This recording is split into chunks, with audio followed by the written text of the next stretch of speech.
In this video, we'll continue to work with UVs for the red wagon project, and we'll take the UVs that we've just created and export them into Photoshop so we can create the pinstriping that we're looking for this object.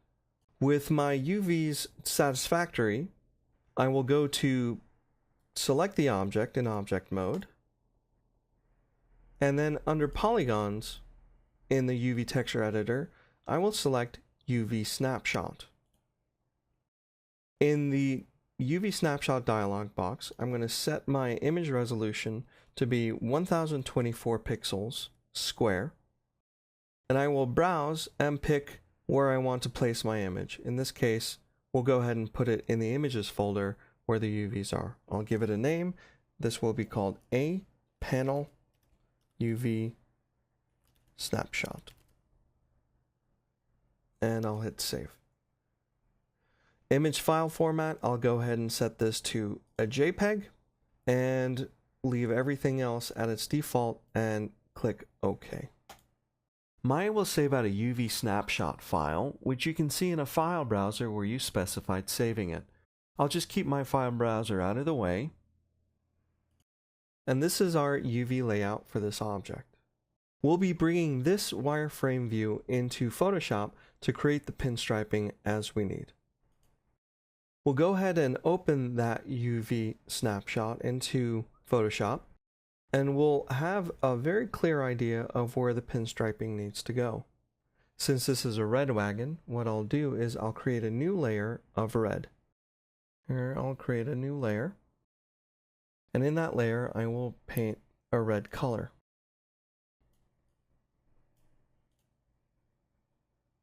Using the bucket tool.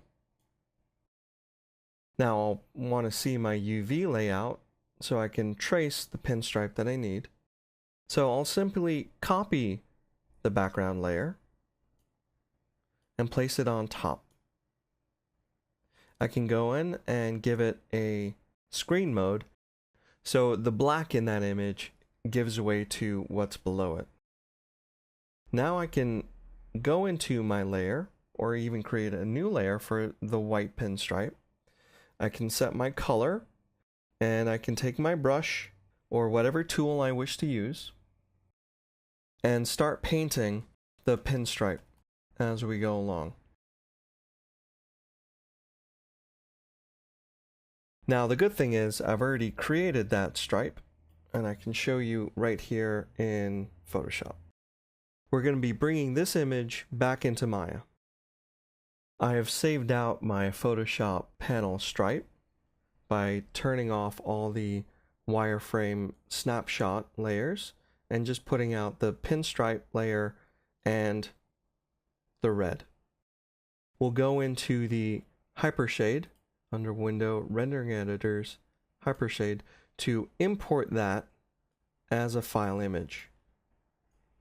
Currently what's assigned to the A panel is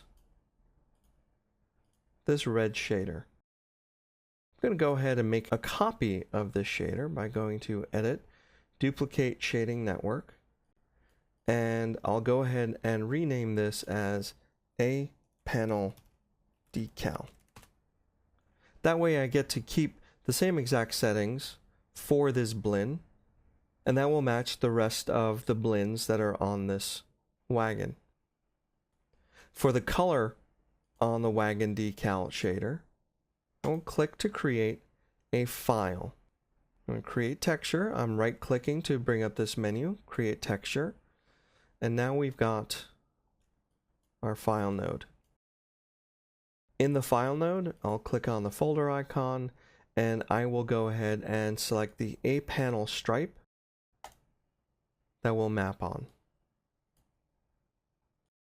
Now if I hit 6 on my keyboard to make sure I've got texture preview, I'm going to select the A panel, and then in the Hypershade right click and select Assign Material to Selection.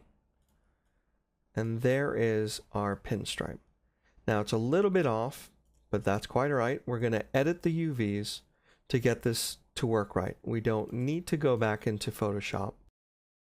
We can open the UV texture editor and take a look in here and see that it's slightly misaligned. If I select the UVs on this object and then go ahead and select shell, I can use W for the move tool to move and scale until I get the right proportions that I need for the texture. I can see a preview of what's going on right here. I can see that I'm slightly off. I can also use E for rotate to slightly rotate the UVs, and that will help line up the pinstriping. Once you're happy with the location, select the object in object mode, and you should be all set. Now ours is still a little bit off, but when you're done, you can take a look at Red Wagon Texture V2